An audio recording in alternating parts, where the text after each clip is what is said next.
క్రింది స్టేట్మెంట్‌ను చదివి సరైన సమాధానం గుర్తించండి. వైదిక భేదాల సూత్రాల ప్రకారం ఏకరూప కవలల వికాసంలో కూడా భేదాలు ఉండవచ్చు. వైదిక భేదాల సూత్రం యొక్క అంతర్భావం ఏమిటంటే, పిల్లలందరూ ఒకే వేగంతో పెరుగుతారు. దీనికి సరైన సమాధానం ఏంటంటే, స్టేట్మెంట్ ఏ అనేది సరి అయినదే, కానీ స్టేట్మెంట్ బి సరికాదు. వైదిక భేదాల సూత్రం ప్రకారం అంతర్భావం పిల్లలందరూ ఒకే వేగంతో పెరుగుతారు అని ఉంది. కానీ పిల్లలందరూ ఒకే వేగంతో పెరగరు.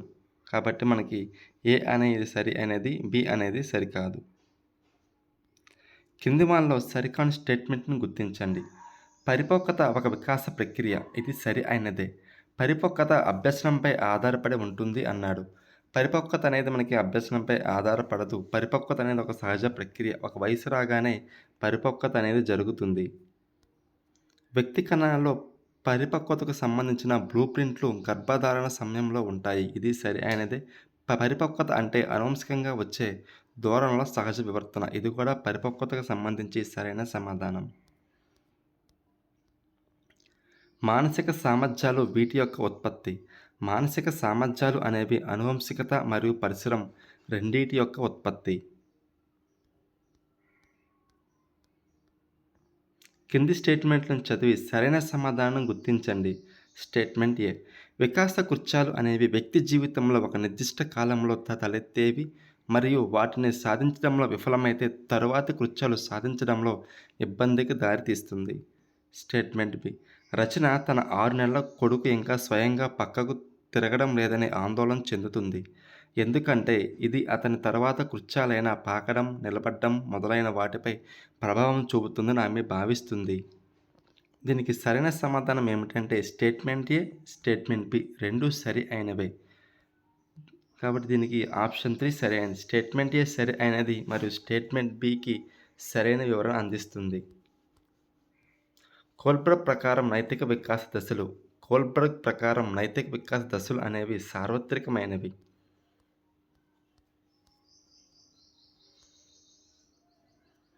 గ్రేడ్ 2 విద్యార్థిని సపర్ణకి కూడికలు చేయడం తెలుసు. ఆమె టీచర్ ఒక లెక్కను 2x3గా ఇవ్వడం ద్వారా గుణకారాన్ని ప్రవేశపెట్టారు మరియు 2x3 అంటే 2ను 3 సార్లు కూడడం అని వివరిస్తున్నారు. పియాజే ప్రకారం గుణకారం అనే భావనను గ్రహించడానికి ప్రయత్నిస్తున్న సపర్ణ ఈ స్థితిలో ఉంది. దీనికి సరైన సమాధానం ఆప్షన్ 2 అసమతుల్యత. క్రింది వాటిలో ఆలోచనను సూచించని కృత్యాన్ని గుర్తించండి. క్రింది వాటిలో ఆలోచనను సూచించని కృత్యాన్ని గుర్తించండి. కాలుష్యాన్ని తగ్గించడానికి ఒక ఉపాధ్యాయుడు విద్యార్థుల నుంచి సలహాలు తీసుకోవడం ఆలోచన కృత్యమే. తన బడ్జెట్ను సరిగ్గా ఉపయోగించుకోవడానికి తన టూర్ ప్లాన్ను సిద్ధం చేసుకుంటున్న వ్యక్తి కూడా సరిగ్గా ఆలోచిస్తున్నట్టే. ఆరోగ్య సంరక్షణకు సంబంధించిన ఒక నిర్దిష్ట ఉత్పత్తిని ఉపయోగించడం గురించి ఒక సమూహం చర్చించడం కూడా ఆలోచించడానికి సంబంధించిన కృత్యమే.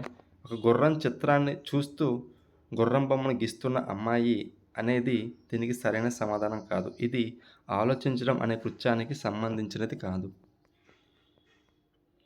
మన సామర్థ్యాలు, లక్షణాల గురించి మన అవగాహన, ఆలోచనను ఇలా అంటారు.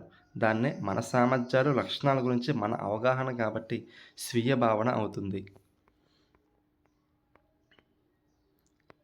క్రింది వాటిలో ఒకటి గైర్హాజరుకు కారణం కాదు. క్రింది వాటిలో ఒకటి విద్యార్థి పాఠశాలకు రాకపోవడానికి సంబంధించి కారణం కాదు. ఉపాధ్యాయుల ప్రతికూల వైఖరి అనేది విద్యార్థి పాఠశాలకు రాకుండా చేస్తుంది. పిల్లల శారీరక మరియు మానసిక ఆరోగ్యం సరిగ్గా లేకపోవడం వల్ల కూడా విద్యార్థి పాఠశాలకు రాకుండా ఉండవచ్చు. తల్లిదండ్రుల ప్రోత్సాహం ఉంటే విద్యార్థి స్కూలుకి వస్తాడు కానీ రాకుండా ఉండడు కదా. కాబట్టి విద్యార్థుల గైర్హాజరుకు సంబంధించి సరికాని ఆప్షన్ ఏమిటంటే తల్లిదండ్రుల ప్రోత్సాహం. పాఠశాలలో నిరంకుశ పరిపాలన ఉంటే విద్యార్థి పాఠశాలకు రాడు, ఇంటికాడ ఉండడానికి ఇష్టపడతాడు.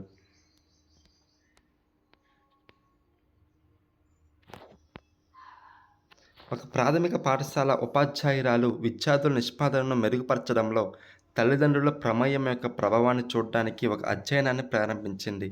పట్టభద్రులైన తల్లిదండ్రులు పిల్లలను ఆమె ఎంపిక చేసుకొని తల్లిదండ్రులను పాఠశాల తర్వాత పిల్లలతో ఖచ్చితంగా 1 గంట సమయం గడపాలని, వారికి చదువులో సహాయం చేయాలని అభ్యర్థించింది.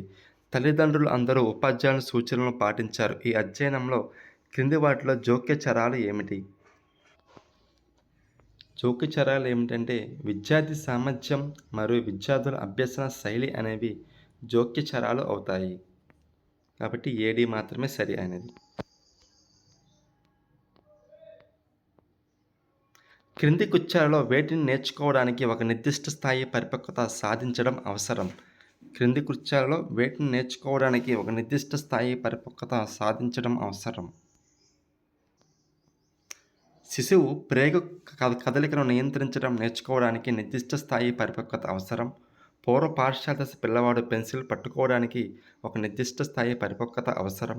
కౌమారుడు ఇతరుల భావాలు గౌరవించడం నేర్చుకోవడానికి కూడా ఒక నిర్దిష్ట స్థాయి పరిపక్వత సాధించడం అవసరం. కానీ మూడింటిని సాధించడానికి ఒక నిర్దిష్ట స్థాయి పరిపక్వత అవసరం కాబట్టి ఏ, బి, సి అనేవి సరైన సమాధానాలు అవుతాయి. క్రింది వాటిలో ఒకటి అభ్యసన ప్రక్రియ సంబంధిత కారకంగా పరిగణించబడదు. క్రింది వాటిలో ఒకటి అభ్యసనంలో ప్రక్రియ సంబంధిత కారకంగా పరిగణించబడదు. తగిన పద్ధతుల ఎంపిక, ఇంద్రియాలను గరిష్టంగా ఉంచడం, అభ్యాస పనిని అందించడం అనేది అభ్యసనంలో ప్రక్రియ సంబంధిత కారణంగా పరిగణించబడుతుంది. కానీ ఉపాధ్యాయుడి అర్హత అనేది అభ్యసన ప్రక్రియలో సంబంధిత కారకంగా పరిగణించబడదు. దీనికి సరైన సమాధానం ఆప్షన్ 4. థార్న్డైక్ సంసిద్ధత నియమం ప్రకారం నేర్చుకోవడానికి సరైన కారణాలు అని మనం చెప్పినప్పుడు అది అభ్యాసకుడికి సంబంధించిన దీని సంసిద్ధతను సూచిస్తుంది. థార్న్డైక్ సంసిద్ధత నియమం ప్రకారం నేర్చుకోవడానికి సరైన క్షణాలు అని మనం చెప్పినప్పుడు అది అభ్యాసకుడికి సంబంధించిన మానసిక సంసిద్ధతను సూచిస్తుంది. దీనికి సరైన సమాధానం ఆప్షన్ 2 మానసిక స్థితి.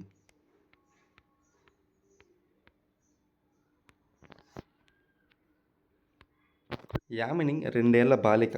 ఏదైనా అడిగి ఆమె తల్లి నిరాకరించినప్పుడల్లా యామిని ఆమె చుట్టూ ఉన్న వస్తువులను పారవేసేది. ఈ ప్రవర్తనను నివారించడానికి యామిని తల్లి ఆమెను ఏదడిగినా ఇచ్చేది. చివరకు యామిని పెరుగుతున్నప్పుడు ఆమె తల్లి యామిని ప్రవర్తనను మార్చాలని కోరుకుంది మరియు ఆమె వస్తువులను పారవేసేటప్పుడు కూడా పట్టించుకోకుండా ఉండడం ప్రారంభించింది.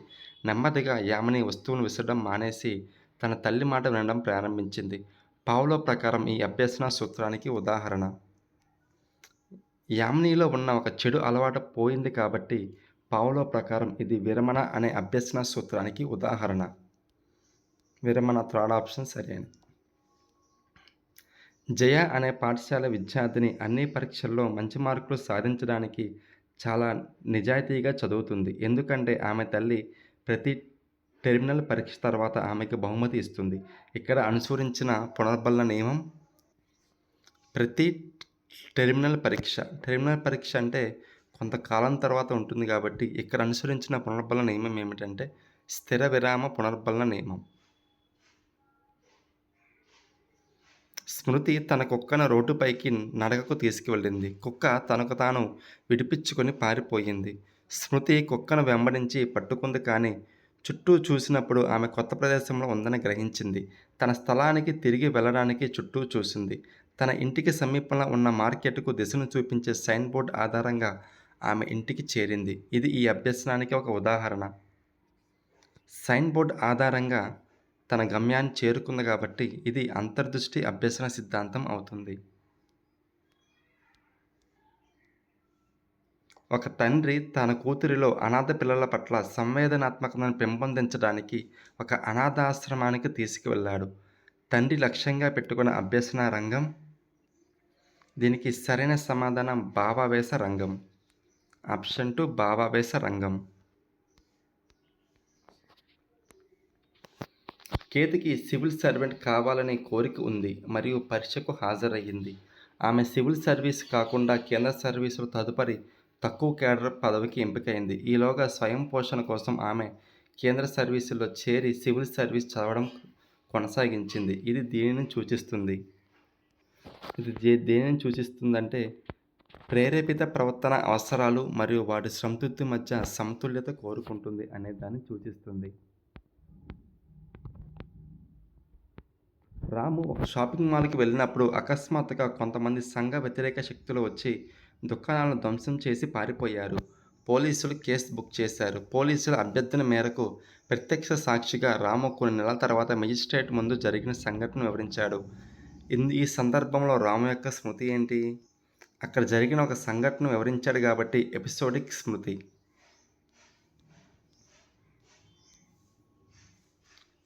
ఉష ప్రతి సెకండ్ 15 నిమిషాల నిడివి గల 10 సెషన్లలో ఒక పాటలోని ఒక చరణాన్ని కంఠస్థం చేసింది.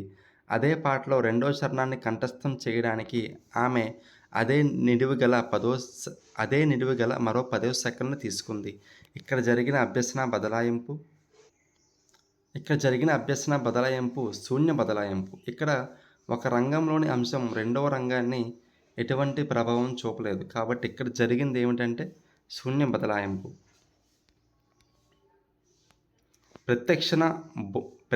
పరోక్ష బోధనా మార్గాలకు సంబంధించి సరికాని స్టేట్మెంట్. పరోక్ష బోధనా మార్గాలకు సంబంధించి సరికాని స్టేట్మెంట్. రోల్ ప్లే పరోక్ష బోధనా పద్ధతికి ఉదాహరణ. ఇది సరి అయినదే.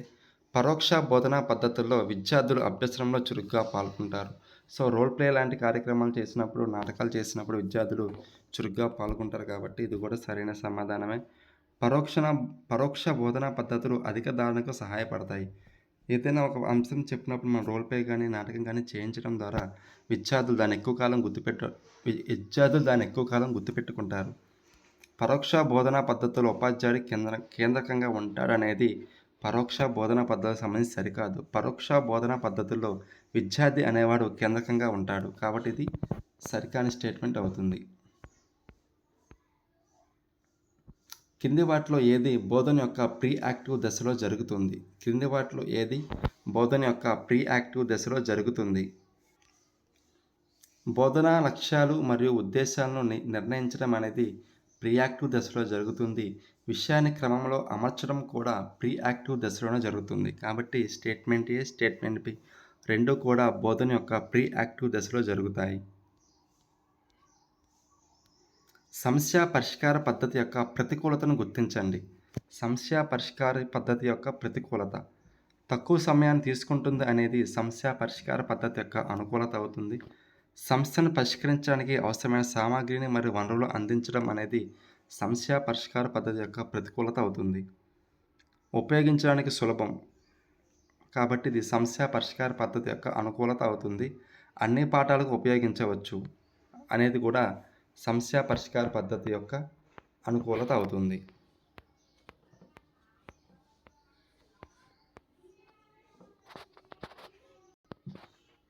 క్రింది వాటిలో ఒకదాన్ని ఉపాధ్యాయుడు సమ్మిళిత ఏర్పాట్లో చేయకూడదు. వైకల్యత లేని పిల్లలకు వైకల్యత గల పిల్లల గురించి సంవేదనాత్మకతను పెంపొందించడం అనేది చేయవలసిన పనే.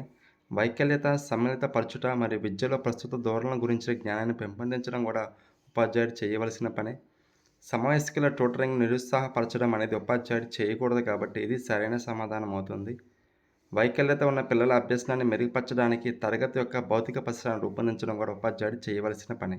ఉపాధ్యాయుడు చేయకూడని పని ఏంటి? నిరుత్సాహపరచకూడదు.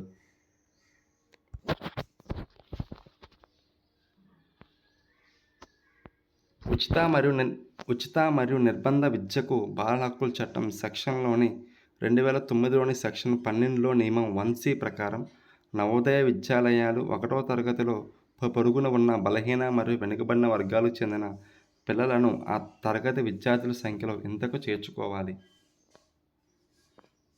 బలహీన మరియు వెనుకబడిన వర్గాలకు చెందిన పిల్లలను ఆ తరగతి విద్యార్థుల సంఖ్యలో 25% మేరకు చేర్చుకోవాలి. దీనికి సరైన సమాధానం 25% అవుతుంది. 25% ఫోర్త్ ఆప్షన్. తెలంగాణ ఉపాధ్యాయ అర్హత పరీక్ష ఒక. దీనికి సరైన సమాధానం option B, criterion reference test. Telangana ఉపాధ్యాయ అర్హత పరీక్ష అనేది ఒక క్రైటీరియన్ రిఫరెన్స్ టెస్ట్. పిల్లల దుర్వినియోగం అనేది మీరు పిల్లలను ఉద్దేశపూర్వకంగా ప్రమాదవశాత్తు కాకుండా గాయం చేయడం, దుర్వినియోగపరచడం.